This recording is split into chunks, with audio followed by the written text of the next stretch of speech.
"This here young lady," said the Gryphon, "she wants for to know your history, she do." "I'll tell it her," said the Mock Turtle in a deep, hollow tone. "Sit down, both of you, and don't speak a word till I've finished." So they sat down, and nobody spoke for some minutes. Alice thought to herself, "I don't see how he can ever finish if he doesn't begin." But she waited patiently. "Once," said the Mock Turtle at last with a deep sigh, "I was a real turtle." These words were followed by a very long silence, broken only by an occasional exclamation of "Shakar!" from the Gryphon and the constant heavy sobbing of the Mock Turtle. Alice was very nearly getting up and saying, "Thank you, sir, for your interesting story," but she could not help thinking there must be more to come, so she sat still and said nothing. "When we were little," the Mock Turtle went on at last, more calmly, though still sobbing a little now and then, "we went to school in the sea. The master was an old turtle. We used to call him Tortoise." "Why did you call him Tortoise if he wasn't one?" Alice asked. "We called him Tortoise because he taught us," said the Mock Turtle angrily. "Really, you are very dull. You ought to be ashamed of yourself for asking such a simple question," added the Gryphon. And then they both sat silent and looked at poor Alice, who felt ready to sink into the earth. At last the Gryphon said to the Mock Turtle, "Drive on, old fellow. Don't be all day about it." And he went on in these words, "Yes, we went to school in the sea, though you mayn't believe it." "I never said I didn't," interrupted Alice. "You did," said the Mock Turtle. "Hold your tongue," added the Gryphon, before Alice could speak again. The Mock Turtle went on. "We had the best of educations. In fact, we went to school every day." "I've been to a day school, too," said Alice. "You needn't be so proud as all that." "With extras?" asked the Mock Turtle a little anxiously. "Yes," said Alice. "We learned French and music." "And washing," said the Mock Turtle. "Certainly not," said Alice indignantly. "Ah, then yours wasn't a really good school," said the Mock Turtle in a tone of great relief. "Now at ours they had at the end of the bill French, music, and washing extra." "You couldn't have wanted it much," said Alice, living at the bottom of the sea. "I couldn't afford to learn it," said the Mock Turtle with a sigh. "I only took the regular course." "What was that?" inquired Alice. "Reeling and writhing, of course, to begin with," the Mock Turtle replied, "and then the different branches of arithmetic, ambition, distraction, ublification, and derision." "I never heard of ublification," Alice ventured to say. "What is it?" The Gryphon lifted up both its paws in surprise. "What? Never heard of ublifying?" it exclaimed. "You know what to beautify is, I suppose?" "Yes," said Alice doubtfully. "It means to make anything prettier." "Well, then," the Gryphon went on, "if you don't know what to ublify is, you are a simpleton." Alice did not feel encouraged to ask any more questions about it, so she turned to the Mock Turtle and said, "What else had you to learn?" "Well, there was mystery," the Mock Turtle replied, counting off the subjects on his flappers. "Mystery, ancient and modern, with seography, then drawling. The drawling master was an old conger eel that used to come once a week, he taught us, drawling, stretching, and fainting in coils." "What was that like?" said Alice. "Well, I can't show it you myself," the Mock Turtle said. "I'm too stiff." And the Gryphon never learnt it. "Hadn't time," said the Gryphon. "I went to the classics master, though. He was an old crab, he was." "I never went to him," the Mock Turtle said with a sigh. "He taught laughing and grief, they used to say." "So he did, said the Gryphon, sighing in his turn, and both creatures hid their faces in their paws. "And how many hours a day did you do lessons?" said Alice, in a hurry to change the subject. 10 hours the first day," said the Mock Turtle, 9 the next, and so on." "What a curious plan!" exclaimed Alice. "That's the reason they're called lessons," the Gryphon remarked, "because they lessen from day to day." This was quite a new idea to Alice, and she thought it over a little before she made her next remark. Then the 11th day must have been a holiday? Of course it was, said the Mock Turtle. And how did you manage on the 12th? Alice went on eagerly. That's enough about lessons, the Gryphon interrupted in a very decided tone. Tell her something about the games now. Chapter 10. The Lobster Quadrille. The Mock Turtle sighed deeply and drew the back of one flapper across his eyes. He looked at Alice and tried to speak, but for a minute or two sobs choked his voice. Same as if he had a bone in his throat, said the Gryphon, and it set to work shaking him and punching him in the back.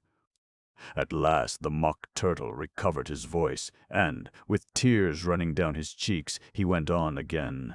You may not have lived much under the sea. I haven't, said Alice, and perhaps you were never even introduced to a lobster. Alice began to say, I once tasted, but checked herself hastily and said, no, never. So you can have no idea what a delightful thing a lobster quadrille is. No, indeed, said Alice. What sort of a dance is it? Why, said the Gryphon, you first form into a line along the seashore. 2 lines, cried the Mock Turtle. Seals, turtles, salmon, and so on, then, when you've cleared all the jellyfish out of the way. That generally takes some time, interrupted the Gryphon. You advance twice. Each with a lobster as a partner, cried the Gryphon. Of course, the Mock Turtle said. Advance twice, set to partners, change lobsters, and retire in same order, continued the Gryphon. Then you know, the Mock Turtle went on, you throw the lobsters, shouted the Gryphon with a bound into the air. As far out to sea as you can. Swim after them, screamed the Gryphon. Turn a somersault in the sea, cried the Mock Turtle, capering wildly about. Change lobsters again, yelled the Gryphon at the top of its voice. Back to land again, and that's all the first figure, said the Mock Turtle, suddenly dropping his voice, and the 2 creatures, who had been jumping about like mad things all this time, sat down again very sadly and quietly, and looked at Alice. It must be a very pretty dance, said Alice timidly. Would you like to see a little of it? Said the Mock Turtle. Very much indeed, said Alice. Come, let's try the first figure, said the Mock Turtle to the Gryphon. We can do without lobsters, you know. Which shall sing? Oh, you sing, said the Gryphon. I've forgotten the words. So they began solemnly dancing round and round Alice, every now and then treading on her toes when they passed too close, and waving their forepaws to mark the time, while the Mock Turtle sang this, very slowly and sadly. Will you walk a little faster? Said a whiting to a snail. There's a porpoise close behind us, and he's treading on my tail. See how eagerly the lobsters and the turtles all advance.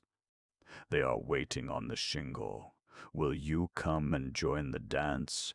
Will you, won't you, will you, won't you, will you join the dance? Will you, won't you, will you, won't you join the dance? You can really have no notion how delightful it will be when they take us up and throw us with the lobsters out to sea. But the snail replied, too far, and gave a look askance. Said he thanked the whiting kindly, but he would not join the dance. Would not, could not, would not, could not, would not join the dance. Would not, could not, would not, could not join the dance. What matters it how far we go? His scaly friend replied. There is another shore, you know, upon the other side. The further off from England, the nearer is to France. Then turn not pale, beloved snail, but come and join the dance. Will you, won't you, will you, won't you join the dance? Will you, won't you, will you, won't you join the dance? Thank you. It's a very interesting dance to watch, said Alice, feeling very glad that it was over at last, and I do so like that curious song about the whiting. Oh, as to the whiting, said the Mock Turtle. You've seen them, of course. Yes, said Alice. I've often seen them at Din. She checked herself hastily. I don't know where Din may be, said the Mock Turtle, but if you've seen them so often, of course you know what they're like. I believe so, Alice replied thoughtfully. They have their tails in their mouths, and they're all over crumbs. You're wrong about the crumbs, said the Mock Turtle. Crumbs would all wash off in the sea. But they have their tails in their mouths, and the reason is— Here the Mock Turtle yawned and shut his eyes. Tell her about the reason and all that, he said to the Gryphon. The reason is, said the Gryphon, that they would go with the lobsters to the dance, so they got thrown out to sea, so they had to fall a long way, so they got their tails fast in their mouths. So they couldn't get them out again, that's all. Thank you, said Alice. It's very interesting. I never knew so much about a whiting before. I can tell you more than that if you like, said the Gryphon. Do you know why it's called a whiting? I never thought about it, said Alice. Why? It does the boots and shoes, the Gryphon replied very solemnly. Alice was thoroughly puzzled. Does the boots and shoes, she repeated in a wondering tone. Why, what are your shoes done with, said the Gryphon. I mean, what makes them so shiny? Alice looked down at them and considered a little before she gave her answer. They're done with blacking, I believe. Boots and shoes under the sea, the Gryphon went on in a deep voice, are done with a whiting. Now you know. And what are they made of? Alice asked in a tone of great curiosity. Soles and eels, of course, the Gryphon replied rather impatiently. Any shrimp could have told you that. If I'd been the whiting, said Alice, whose thoughts were still running on the song, I'd have said to the porpoise, keep back, please, we don't want you with us. They were obliged to have him with them, the Mock Turtle said. No wise fish would go anywhere without a porpoise. Wouldn't it really? Said Alice in a tone of great surprise. Of course not, said the Mock Turtle. Why, if a fish came to me and told me he was going a journey, I should say, with what purpose? Don't you mean purpose? Said Alice. I mean what I say, the Mock Turtle replied in an offended tone, and the Gryphon added, Come, let's hear some of your adventures. I could tell you my adventures beginning from this morning, said Alice a little timidly, but it's no use going back to yesterday, because I was a different person then. Explain all that, said the Mock Turtle. No, the adventures first, said the Gryphon in an impatient tone. Explanations take such a dreadful time. So Alice began telling them her adventures from the time when she first saw the White Rabbit. She was a little nervous about it just at first. The two creatures got so close to her, one on each side, and opened their eyes and mouths so very wide, but she gained courage as she went on. Her listeners were perfectly quiet till she got to the part about her repeating, You are old, Father William, to the caterpillar, and the words all coming different, and then the Mock Turtle drew a long breath and said, That's very curious. It's all about as curious as it can be, said the Gryphon. It all came different, the Mock Turtle repeated thoughtfully. I should like to hear her try and repeat something now. Tell her to begin. He looked at the Gryphon as if he thought it had some kind of authority over Alice. Stand up and repeat. 'Tis the voice of the sluggard, said the Gryphon. How the creatures order one about and make one repeat lessons, thought Alice. I might as well be at school at once. However, she got up and began to repeat it, but her head was so full of the lobster quadrille that she hardly knew what she was saying, and the words came very queer indeed. 'Tis the voice of the lobster, I heard him declare. You have baked me too brown, I must sugar my hair. As a duck with its eyelids, so he with his nose trims his belt and his buttons, and turns out his toes. Later editions continued as follows. When the sands are all dry, he is gay as a lark, and will talk in contemptuous tones of the shark. But when the tide rises and sharks are around, his voice has a timid and tremulous sound. "That's different from what I used to say when I was a child," said the Gryphon. "Well, I never heard it before," said the Mock Turtle, "but it sounds uncommon nonsense." Alice said nothing. She had sat down with her face in her hands, wondering if anything would ever happen in a natural way again. "I should like to have it explained," said the Mock Turtle. "She can't explain it," said the Gryphon hastily. "Go on with the next verse." "But about his toes?" the Mock Turtle persisted. "How could he turn them out with his nose, you know? It's the first position in dancing," Alice said, but was dreadfully puzzled by the whole thing and longed to change the subject. "Go on with the next verse," the Gryphon repeated impatiently. "It begins, 'I passed by his garden.'"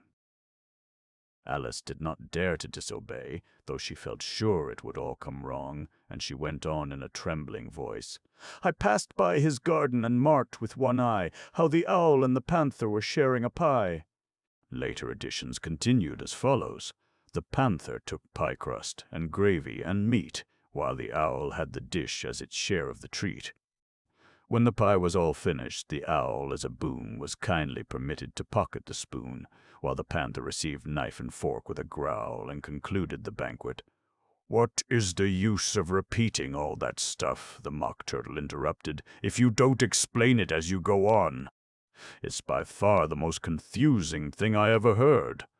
"Yes, I think you'd better leave off," said the Gryphon, and Alice was only too glad to do so. "Shall we try another figure of the lobster quadrille?" the Gryphon went on. "Or would you like the Mock Turtle to sing you a song?" "Oh, a song, please, if the Mock Turtle would be so kind," Alice replied so eagerly that the Gryphon said in a rather offended tone, "No accounting for tastes. Sing her turtle soup, will you, old fellow?" The Mock Turtle sighed deeply and began, in a voice sometimes choked with sobs, to sing this. "Beautiful soup, so rich and green, waiting in a hot tureen. Who for such dainties would not stoop? Soup of the evening, beautiful soup. Soup of the evening, beautiful soup. Beautiful soup. Beautiful soup. Soup of the evening, beautiful, beautiful soup. Beautiful soup, who cares for fish, game, or any other dish? Who would not give all else for 2 pennyworth only of beautiful soup? Pennyworth only of beautiful soup. Beautiful soup. Beautiful soup. Soup of the evening, beautiful beauty. Full soup. "Chorus again!" cried the Gryphon, and the Mock Turtle had just begun to repeat it, when a cry of "The trial's beginning!" was heard in the distance. "Come on!" cried the Gryphon, and, taking Alice by the hand, it hurried off without waiting for the end of the song. "What trial is it?"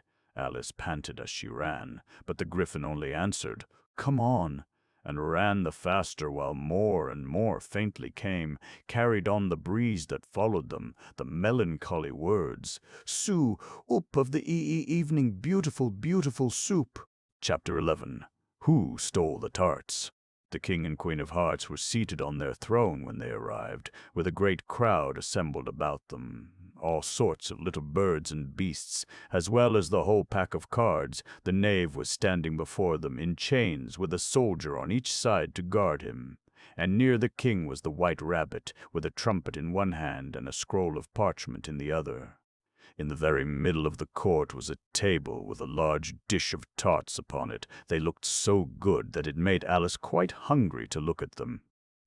"I wish they'd get the trial done," she thought, "and hand round the refreshments." But there seemed to be no chance of this, so she began looking at everything about her to pass away the time. Alice had never been in a court of justice before, but she had read about them in books, and she was quite pleased to find that she knew the name of nearly everything there. "That's the judge," she said to herself, "because of his great wig." The judge, by the way, was the king, and as he wore his crown over the wig, "Look at the frontispiece if you want to see how he did it. He did not look at all comfortable, and it was certainly not becoming." And that's the jury box, thought Alice, and those 12 creatures. She was obliged to say creatures, you see, because some of them were animals and some were birds. I suppose they are the jurors. She said this last word 2 or 3 times over to herself, being rather proud of it, for she thought, and rightly too, that very few little girls of her age knew the meaning of it at all.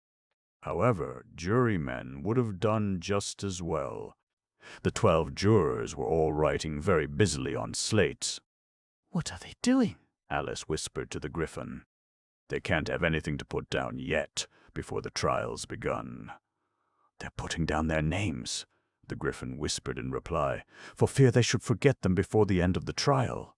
Stupid things, Alice began in a loud, indignant voice, but she stopped hastily, for the White Rabbit cried out, "Silence in the court!" And the king put on his spectacles and looked anxiously round to make out who was talking. Alice could see, as well as if she were looking over their shoulders, that all the jurors were writing down stupid things on their slates, and she could even make out that one of them didn't know how to spell stupid, and that he had to ask his neighbor to tell him. A nice muddle their slates'll be in before the trial's over, thought Alice. One of the jurors had a pencil that squeaked. This, of course, Alice could not stand, and she went round the court and got behind him, and very soon found an opportunity of taking it away.